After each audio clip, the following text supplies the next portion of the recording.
We developed a new product as a clearance control coating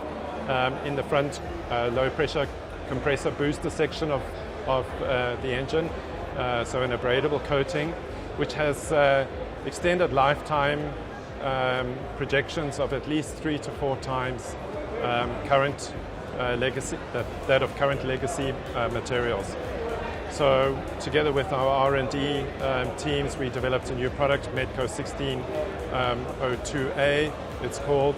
and it has improved corrosion resistance of legacy coatings for at least 3 to 4 times that of current existing products. And by doing that, we help engine operators, aircraft operators, to reduce their maintenance overall periods